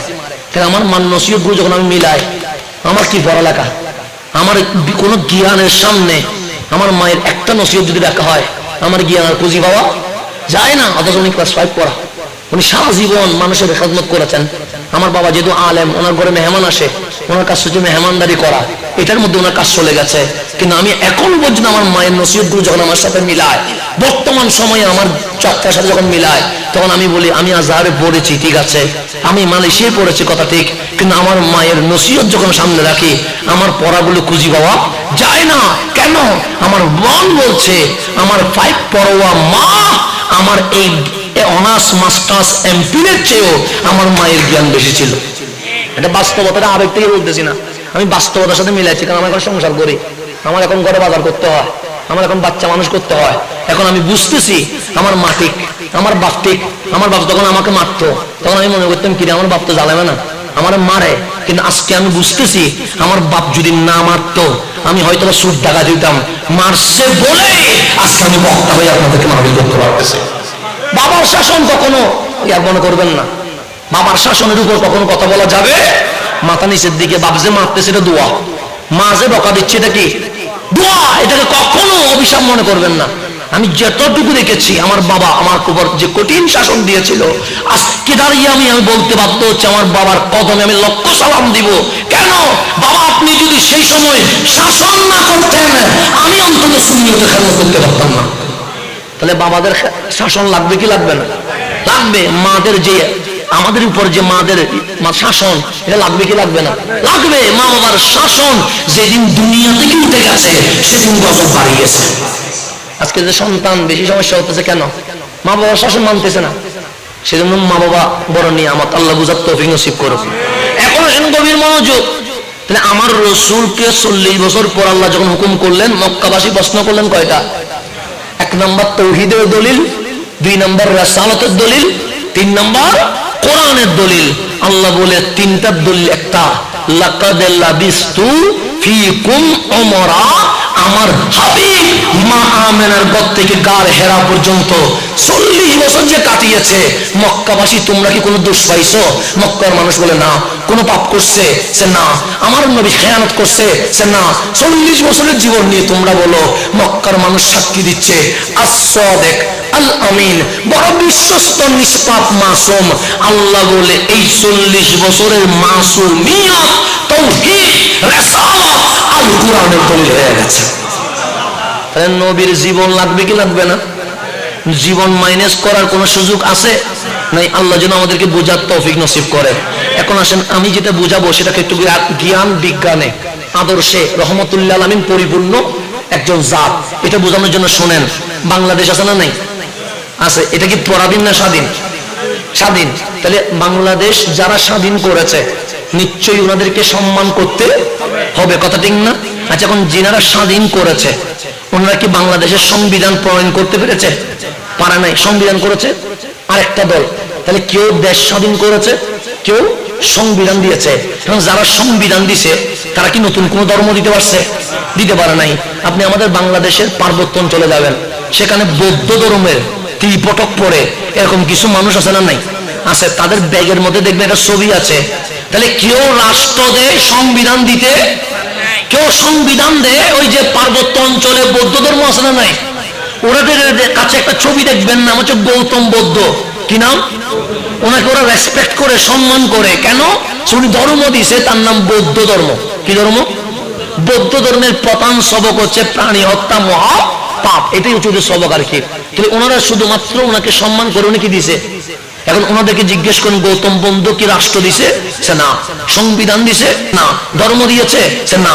তাহলে কেউ জাতি দিয়ে সম্মানী হয়েছে, কিন্তু উনি রাষ্ট্র, সংবিধান, ধর্ম দিতে পারে নাই। কেউ ধর্ম দিয়েছে কিন্তু রাষ্ট্র, সংবিধান, জাতি দিতে পারে নাই। কেউ রাষ্ট্র দিয়েছে কিন্তু সংবিধান, জাতি, ধর্ম দিতে পারে নাই। কেউ সংবিধান দিয়েছে কিন্তু রাষ্ট্র, ধর্ম, জাতি দিতে পারে নাই। সবাই একটা দিতে পারে, সাথে ধর্ম, জাতি, রাষ্ট্র, সংবিধান দিতে পারে না। আল্লাহ বলে 4টা একসাথে দিতে পারবে না। দিতে পারবে কয়টা? একটা।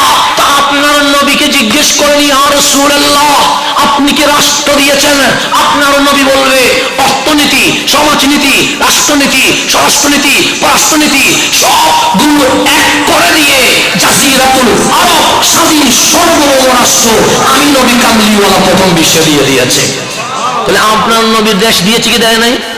এখন আপনার নবীকে জিজ্ঞেস করেন, ইয়া রাসূলুল্লাহ আমাদের বাংলাদেশ যারা স্বাধীন করেছে ওরা রাষ্ট্র দিয়েছে, সংবিধান, ধর্ম, জাতি দিতে পারে নাই। আপনি যে জাজিরাতুল আরব দিলেন, আপনি কি সংবিধান দিয়েছেন? আমার নবী বলবে কেউ যখন লিখতে পারে না, সর্বপ্রথম লিখিত সংবিধান মদিনার সব আমি কামলিওয়ালা বিশ্বের মাঝে দিয়েছি। তাহলে আপনার নবী প্রথম কি দিয়েছে? সংবিধান। যখন নামই জানে না কেউ, তখন যিনি সংবিধান দিয়েছেন রহমতুল্লিল। আপনার নবীকে জিজ্ঞেস করেন আপনি কি ধর্ম দিয়েছেন? আপনার নবী বলবে ইন্নাদ দীনা ইনদাল্লাহিল ইসলাম। বানোয়াট কোন ধর্ম নয়, মাওলার পাঠানো মনোনীত ধর্ম ইসলাম আমি নবী দিয়েছি। নবীকে আপনি নেশন, জাতি দিয়েছেন। আপনার নবী বলবে সাম্য, শান্তি, সম্প্রীতির জাতি মুসলিম উম্মাহ আমি নবী দিয়েছি। একজন মানুষ দেশ দিতে পারে কিন্তু রাষ্ট্র, সংবিধান দিতে পারে না, জাতি দিতে পারে না, ধর্ম দিতে পারে না। একজন মানুষ ধর্ম দিতে পারে কিন্তু রাষ্ট্র, সংবিধান দিতে পারে না। একজন মানুষ জাতি দিতে পারে কিন্তু ধর্ম আর সংবিধান দিতে পারে না। একসাথে রাষ্ট্র, ধর্ম, জাতি, সংবিধান যিনি এই দুনিয়ার জমিনে দিয়েছে ওনার নাম রহমতুল্লিল আলামিন। সবাই একটা একটা পারে, সবটাই যিনি জমিনে দিয়েছেন উনি রহমতুল্লিল আলামিন। এটার মাধ্যমে আল্লাহ সবাইকে জানিয়ে দিয়েছে সবাই অপরিপূর্ণ, আমার নবীটাই পরিপূর্ণ। সবাই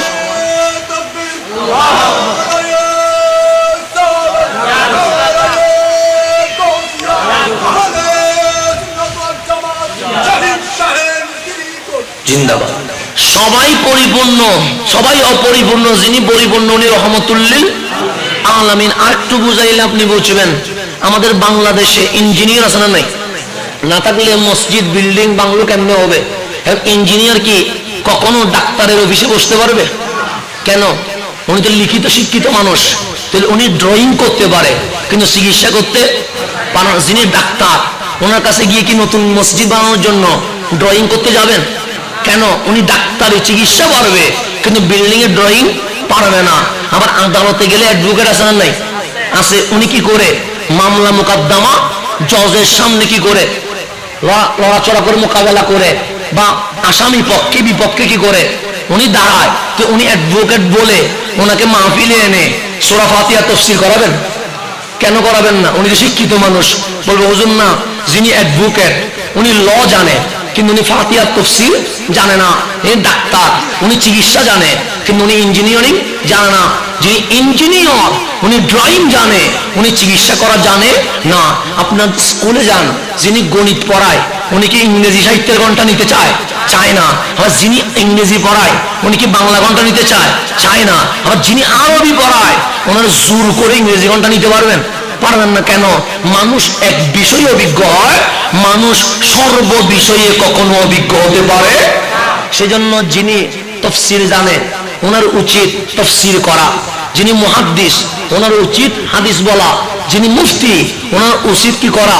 ফতোয়া দেওয়া। যিনি ডাক্তার ওনার দায়িত্ব চিকিৎসা করা।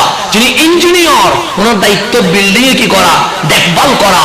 যদি ডাক্তারেও ফতোয়া দেওয়া শুরু করে ইসলামের মধ্যে অশান্তি আসবে কি আসবে না? আসবে। আজকে সোনার বাংলাদেশে এই বিপদ আসার পিছনে একটাই কারণ, ডাক্তার ইঞ্জিনিয়ার লয়ার সবাই ইসলাম নিয়ে মাথা ঘামায়। কথা ঠিক না? ডাক্তারও ফতোয়া দেয়, ইঞ্জিনিয়ারও ফতোয়া দেয়, লয়ারও। তো ডাক্তারে ফতোয়া দিলে ডাক্তারের কাজ কি? অপারেশন করা, কাটাছিটা, এটা ডাক্তারের কাজ, এটা আমার কাজ না। তো ওর কাজ হচ্ছে কাটাছিটা করা। ও যখন ফতোয়া দেওয়া শুরু করছে 20 রাকাত তারাবি 8 রাকাত হয়ে গেছে। 20 কত হয়ে গেছে? 3 রাকাত কত হয়ে গেছে? 1 হয়ে গেছে। কিন্তু ডাক্তার সংখ্যা কমে কেন? সেই আমার কাজ যে কাটা, সেজন্য এখানেও কাটতে শুরু করে দিয়েছি। ডাক্তার ফতোয়া দিলে বিপদ বাড়বে না কমবে? বাড়বে। সেজন্য ফতোয়ার জন্য আলাদা কি আছে? বিভাগ আছে। অনেকে আমাকে তালাকের মাসালা জিজ্ঞেস করে, আমি বলি আমার ফতোয়া দেওয়ার বয়স হয় নাই। ফতোয়া দেওয়ার জন্য বয়স লাগে। যাত্রা জায়গায় আগে ফোন দিন না, আপনারা তো মাঝে মাঝে আমাদেরকে কল দেন তালাকের মাসালা। তালাকের কি সহজ কথা? তালাক সবচেয়ে জটিল মাসালা হচ্ছে তালাক। তালাকের চেয়ে জটিল মাসালা ইসলামে আর কিছু। আমার রাসূল আবগাদুল হালাল, আমি নবী তালাক করে কখনো হালালই করতাম না, কিন্তু বান্দার শান্তির জন্য হালালের মধ্যে সবচেয়ে নিকৃষ্ট এটার নাম তালাক। এটার নাম কি? তালাকের মাসালায় যত ফেস আছে অন্য কোনো মাসালা। পানি হালাল, এটা সহজ। পানি কি? এটা মাম খাইলেও হালাল, ফ্রেশ খাইলেও হালাল, যেটা খাবেন হালাল। পানি হইলে চললো, পানি মানে হালাল, এটা সহজ। আপনি আমার যদি মাম হালাল আমি বলবো হালাল, ফ্রেশ হালাল আমি বলবো হালাল। এটার জন্য আমার কোনো কষ্ট করতে হবে না। তালাকের মাসালা কল দিয়ে ফোন দিয়ে কখনো জানবেন না। কেন? তালাকের মাসালা একজন মুফতি সাহেবের কাছে যাইতে হবে। তালাক যিনি দিছে স্বামী ওনাকেও থাকতে হবে, স্ত্রীকেও থাকতে হবে, সাথে সাক্ষীও থাকতে হবে। এক পক্ষের কথা শুনে কখনো মাসালা দেওয়ার সুযোগ নাই। মনে রাখবেন। এখন আমাদেরকে কল করে অন্য একজন মানুষ, হুজুর আমি শুনছি, আপনার শোনার পর আমি মাসালা দিতে পারবো না। অথবা স্বামী কল করে, হুজুর এরকম ঘটনা ঘটছে, তা আপনার বউয়েরও তো কি লাগবে? বক্তব্য লাগবে। সাক্ষীর কি লাগবে? বক্তব্য লাগবে। একজনের কথার উপর তালাকের মাসালা দেওয়া যাবে? সেজন্য যখন তালাক নিয়ে ঝামেলা হবে, মসজিদ নিয়ে অনেক সময় ঝামেলা হয় কি হয় না? নতুন মসজিদ বাঁধবেন তখন মসজিদ নিয়ে কি হয়ে যায়? ঝামেলা হয়। এগুলোর জন্য আমাদেরকে কল করবেন না। যেমন মুফতি সাহেব আছেন নাই, একটা কামিল মাদ্রাসার মুফতি, যিনি কামিলে বুখারী পড়ায়, এরকম মুফতি সাহেবের কাছে যাবেন। তো তাইলে আর কোনো কখন কি হবে না? ফিতনা হবে না। আর আমার মতো মানুষদের কল দিবেন, আমি সম্মান বাঁচানোর জন্য ফতোয়া একটা বলে ফেলবো, সমাজের মধ্যে কি হবে? ঝগড়া ফিতনা হবে। কারণ আমি তো পারি না বলবো না, কারণ আমি চিন্তা করবো আমার ইজ্জত সম্মান একটা কি হতে হবে? রক্ষা হইতে হবে। কারণ আমি যদি পারি না বলে আপনি ফেসবুকে পোস্ট দিবেন যে আজকে হাজার হাজার কল দিয়েছিলাম এই মশালার জন্য, এতে বসিতে পারে না। আরেক মুসিবত কথা দিবেন না, পরনা আমাকে ফেসবুকে সবাই গালাগালি করবে। তো দুই গালাগালি এখন দেওয়া আছে না? তা আমি যেটা পারলেও হ্যাঁ, না পারলেও হ্যাঁ বলে দিছি। এখন সমাজের মধ্যে কি হয়ে গেছে? ফিতনা হয়েছে। দায়ীকে দায়ী হচ্ছে আপনি কল করছেন, আপনি দায়ী, আমি ফতোয়া দিছি, আমি দায়ী। সেজন্য সৈয়দুনা মালিক, যাকে মালিকি মাযহাবের প্রধান বলা হয়, 40টা মাসালা জিজ্ঞেস করছে। কয়টা মাসালা? 40টা মাসালা। উনি বলছে আমি জানি না। 40টা মাসালা উনি বলছে আমি কি করি না। এখন আমরা যদি 40টা না 10টা মাসালা জানি না বলি, আপনি গেটে দিয়ে আমাকে স্টেজ থেকে নামাই দিবেন, সে বেয়াদব, তুই মাসালা না জানাস, তোরা আমার বললে। সৈয়দুনা মালিক উনি কে? যিনি মুওয়াত্তা শরীফ লিখছে। কি শরীফ লিখছে? মুওয়াত্তা। বুখারীর আগে যিনি হাদিসের কিতাব লেখার পরে মদিনার কুয়ার কাছে যাইয়া বলতেছে, কুয়া, এটা রাসূল পাকের হাদিস, আমি ইমাম মালিক সংকলন করেছি। এখানে যদি একটা ভুয়া হাদিসও থাকে, জাল হাদিসও থাকে, দাঈফ হাদিসও থাকে, নষ্ট করে গেল, পানিতে দিয়ে চলে গেছেন। ঘন্টা পর এসে বই যখন তুলছে, দেখে একটা পৃষ্ঠাও পানিতে দিয়ে যাবে। এটার নাম হযরত মালিক। একবার দিয়ে দেখেছে বইটা কি করে নাই, ভিজে নাই। দ্বিতীয়বার আবার দিছে, যে এখানে যদি কোনো জাল হাদিস থাকে এটাকে কি করি গেল, নষ্ট করি গেল, চলে গেছে। ঘন্টা 2 ঘন্টা পর আবার আসছে, কুয়া থেকে বই তুলে দেখে বইয়ের একটা পৃষ্ঠাও কি করে নাই, পানি স্পর্শ করে নাই। আবার বলছে পানি দামানত কামলিওয়ালার হাদিস, তা আমার বই না, এটা রহমতুল্লিল। এখানে যদি একটা মিথ্যা হাদিস থাকে তাহলে সমস্যা হয়ে যাবে। তুমি এটাকে কি করে গেল, নষ্ট করে গেল। যদি একটা হাদিস থাকে, দিয়ে চলে গেছে। 2 ঘন্টা পর আবার আসছে, আবার তুলছে, দেখলেন যে একটা পৃষ্ঠাও কি করে নাই, ভিজে নাই। তখন মুওয়াত্তা শরীফ হাতে নিয়ে বলছে, মদিনাবাসী, আমি মালিকের মুওয়াত্তা শরীফে একটা জাল হাদিস না। উনি হচ্ছে ইমাম মালিক। ওনার মতো ব্যক্তি 40টা মাসালা কি করে দিয়েছে, আমি দেখে বলবো, পরে বলবো, জানাবো, এরকম করতেন। কেন? ওরা আলেম ছিলেন। আর আমরা যারা জাহেল, ওরা জানি না শব্দ বেরোয় না, মুখ দিয়ে পাট পাট বেরোয় যাবে। না জানলেও জানি, জানলেও জানি। একবার বই যে দেখে বলবো এটা নাই। কেন? আমিত্ব চলে আসছে, অহংকার চলে আসছে। মনে হচ্ছে যদি না জানি বলি আমার ইজ্জত সম্মান চলে যাবে মনে হয়, দাওয়াত মনে কমে যাবে মনে হয়, মানুষ মনে আমার গালাগালি করবে মনে হয়। আল্লাহর তাকওয়া চলে গেছে। তা আমার থেকে যখন তাকওয়া চলে গেছে, আমি মাহফিল করলে হেদায়েত হবে? হবে না তো, ডুববে, ডুববে না তো, কারণ নাম তাকওয়া নাই। তাকওয়া না থাকলে কিসের মাহফিল হবে? তো আর আলেম বক্তা ঠিক নাই, শ্রোতা কি ঠিক হবে? দোষ আপনার না তো, দোষ তো আমার। আমি অন্যজনকে বলি লাভ কি? আমার ঠিক নাই, আমি ঠিক নাই, সেজন্য আপনার পরিবর্তন হচ্ছে না। এতগুলো মাহফিল হয়, মাদক কমে না। এতগুলো মাহফিল হয়, মারামারি কমে না। এতগুলো মাহফিল হয়, কিশোর গ্যাং কমে না। এতগুলো মাহফিল হয়, জেনা কমে না। এতগুলো মাহফিল হয়, চুরি ডাকাতি কিছু কমে না। তো মাহফিল করি হয় না কেন? তখন আমার মন বলছে তুই ঠিক নাই। তুই ঠিক থাকলে মানুষ হয়ে যেত। যেমন আপনাদের এই মাহফিল এই রোজানে বড় বড় আলো আসছে না? নিশ্চয়ই হাসিমি সাহেব আসছে, আসে নাই? নিশ্চয়ই জালা সাহেব আসছে, আসে নাই? নিশ্চয়ই শেরেমিল্লা সাহেব আসছে, আসে নাই? এর আগেও বড় বড় আলেম আসে নাই? ওনারা সূরা ফাতিহা দিয়ে ফু দিলে পেটের ব্যথা কি হয়ে গেছে? ভালো হয়ে গেছে। এখন আমি আউযু বিসমিল্লাহ পড়ি, পুরা কোরআন শরীফ দিয়ে ফু দিয়েও ভালো হয় না। তো কোরআন শরীফ তো ঠিক আছে, ফু তো ঠিক আছে, ভালো হয় না কেন? ভালো হয় না যে আমি ঠিক নাই। কোরআনও ঠিক আছে, ফাতিহাও ঠিক আছে, আমি ঠিক নাই। সেই জন্য আপনিও হেদায়েত হচ্ছেন না, জাতীয় হেদায়েত হচ্ছে না, কারণ আমার ভেতরে আল্লাহর ভয় নাই। তো ভয় চলে গেলে বিপদ আসবে কি আসবে না? আসবে। সেজন্য আমি আপনাদেরকে মাহফিল করে লাভ নাই। আল্লাহ যেন আগে আমাকে হেদায়েত নসিব করে, এটা দোয়া করবেন। আল্লাহ যেন আমাকে সংশোধন হওয়ার তৌফিক নসিব করে। এখন আসেন, যেখানে যাচ্ছিলাম সেখানে চলে যায়। তাহলে মানুষ ফতোয়ার জন্য আলাদা বিভাগ আছে না নাই? তো প্রত্যেকজন জানে কয় বিষয়? এক বিষয়। যিনি গণিত পড়ায় উনি ইংরেজি পড়ায় না, যিনি ইংরেজি পড়ায় উনি বাংলা। তো আল্লাহ বলছে আর রহমান আল্লামাল কোরআন। হাবিব মাক্তাবেও যাবেন না, ইউনিভার্সিটিও যাবেন না, আলিয়াতেও যাবেন না, কওমিতেও যাবেন না। কেন? সে যাবে যে জানে না আপনি তো সেই জাত যাকে আমি রহমান শিক্ষক হইয়া কোরআন শিখিয়ে দিয়ে দিয়েছে। তাহলে আমার নবীরে কোরআন শিখাইছে কে? আল্লাহ। এখন কোরআনের মধ্যে কি কি আছে? আল্লাহ বলে তিবিয়ানান লিকুল্লি শাই, প্রত্যেক জিনিস কোরআনে আছে। এখন আমি কি পারি না পারি সেটা আপনি জানবেন না, কারণ আপনি আমাকে ইউটিউবে দেখেছেন, ফেসবুকে দেখেছেন। ফেসবুকে দেখে কি জানতে পারবেন?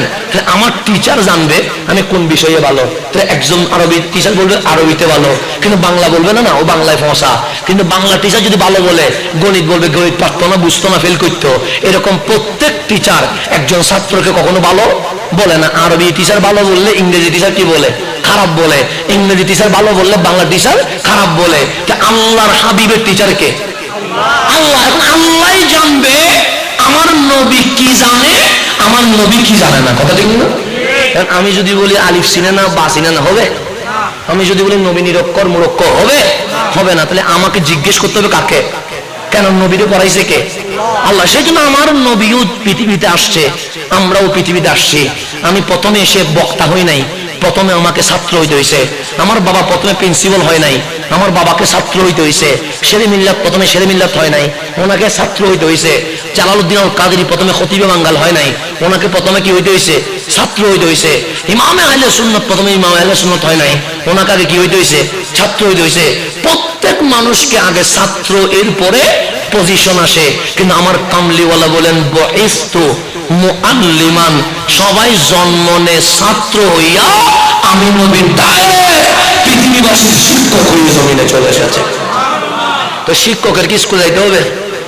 বিদ্যালয়ে যাইতে হবে? যাইতে হবে না। তাহলে প্রত্যেক মানুষ জন্ম নে ছাত্র হয়ে, কিন্তু আমার নবীর মিলাত হচ্ছে মুআল্লিম। মুআল্লিম মানে কি? শিক্ষক। শিক্ষক এজ এ টিচার। আমার কামলিওয়ালা টিচার হিসেবে এসেছেন। এখন আল্লাহরে জিজ্ঞেস করেন, মালিক তোমার নবী কি জানে, তোমার নবী কি জানে না? আপনি কোনো কমেন্টস করিয়েন না, কারণ নবীর কদমে বেয়াদবি হলে ঈমান থাকবে না, সামান্য বেয়াদবি ঈমান থাকবে না। শুধু একজন আসি বলছিল, ওনার দাড়ি নাভি পর্যন্ত, পাগড়ি সিদ্দিক আকবরের চেয়ে বড়। নামাজ তো দূরের কথা, 5 ওয়াক্ত নামাজ দূরের কথা, তাহাজ্জুদের নামাজ জীবনে কি করে নাই?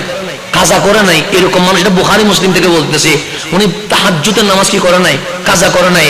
আমার যদি নামাজ পড়তে বলেন, আমি কোরআন শরীফের কোন সূরাটা ছোট এটা দেখবো, ইন্না আতাইনা কাল কাউসার, ওয়াল আসরি, এগুলা পড়বো, কুল হুয়াল্লাহু আহাদ, যেন নামাজ কি হয়? তাড়াতাড়ি হয়। আর উনি তাহাজ্জুদ পড়েন সূরা বাকারা দিয়ে, সূরা আলে ইমরান দিয়ে। এইরকম ইবাদত গুজার মানুষ নবীর সামনে দাঁড়াইছে। আমার নবী গনিমতের মাল বন্টন করতেছে। কিসের মাল? ওই যুদ্ধে ফেলে দেওয়া মাল, এটাকে গনিমতের মাল বলে। সবাইরে দিলেন, ওনারা এক পয়সাও দেয় নাই। তো রাসূল উপরেও দেখে ভিতরেও দেখে, দাড়ি থাকতে নাভি পর্যন্ত, পাগড়িতে সিদ্দিক আকবর চেয়ে বড়, তসবিহও আছে, তরবারিও আছে, বগলে কোরআনও আছে, কপালে সিজদার দাগও আছে, তার এক পয়সাও দেয় নাই। তো এক পয়সাও যে দিল না, রাগ করে ফেলেছে, মনে কষ্ট হয়েছে। কষ্ট পায় আমার নবীরে বলতেছেন, ইত্তাকিল্লাহ, হাবিব আপনি কারে ভয় করেন? আল্লাহরে ভয় করেন। ইনসাফ করেন নাই, এদিল ন্যায় বিচার করেন। সবাইরে দিলেন, আমার এক পয়সাও দেন নাই। আমি কি কোন দিকে কম নাকি?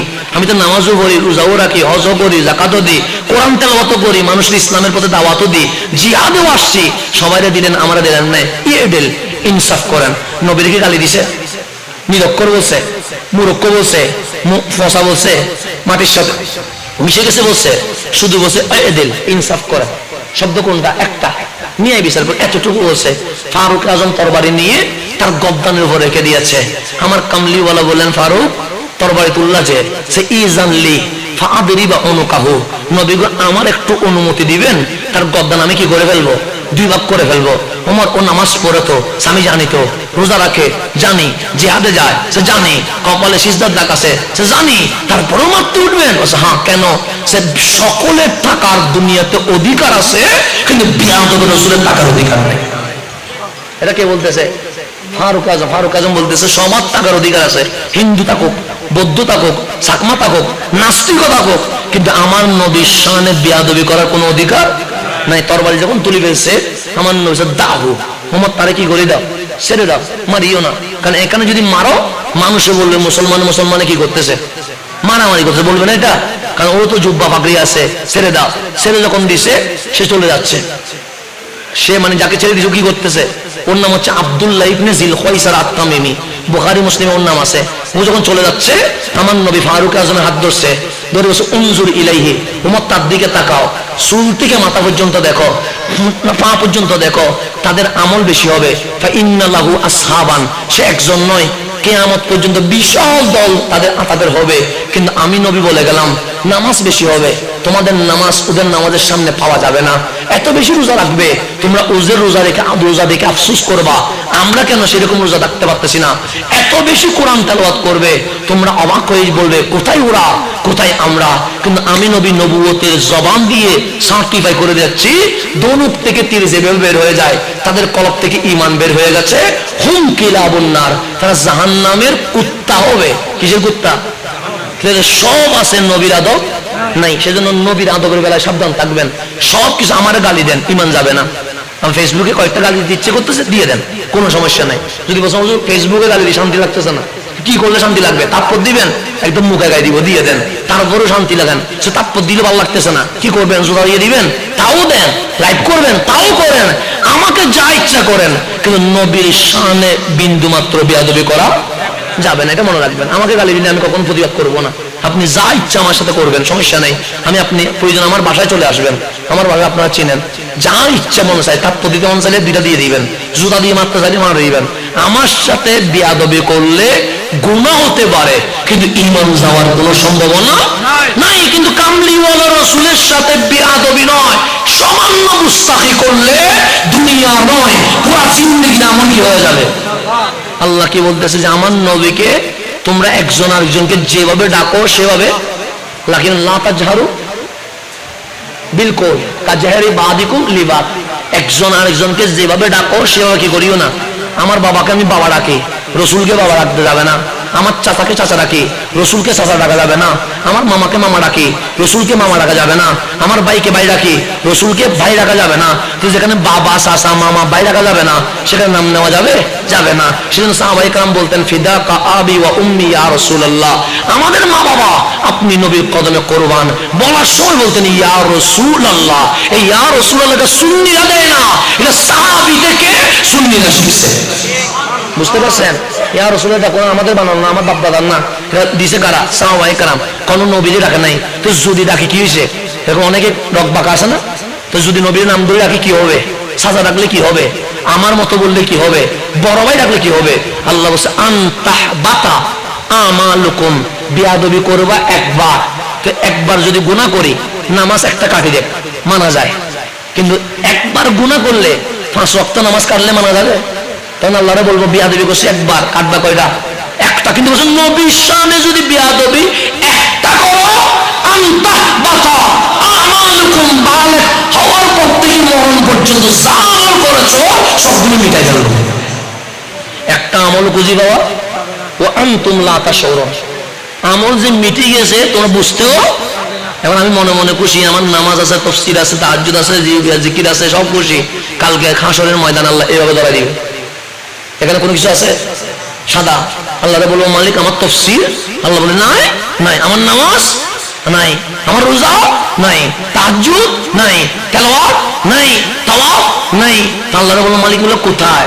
আল্লাহ বলে একটু মনে করো দেখতো, তুই না একবার বলছিলি নবী আলিফ বা সিনে না, তাই মানে একবার না বলছিলাম, কবে বলছিলাম? একবার। তো তুমি একটা কাটি দাও।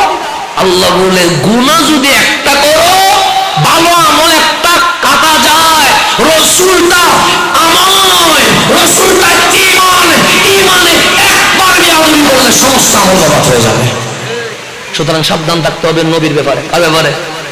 কোনো কমেন্টস রসুলের ব্যাপারে করবেন না। মিলাদুন নবী ভালো না লাগে, চুপ থাকলে চলবে, চুপ থাকেন, শাস্তি হবে না। কিন্তু মিলাদুন নবী বাঁধা দেওয়ার কোনো অধিকার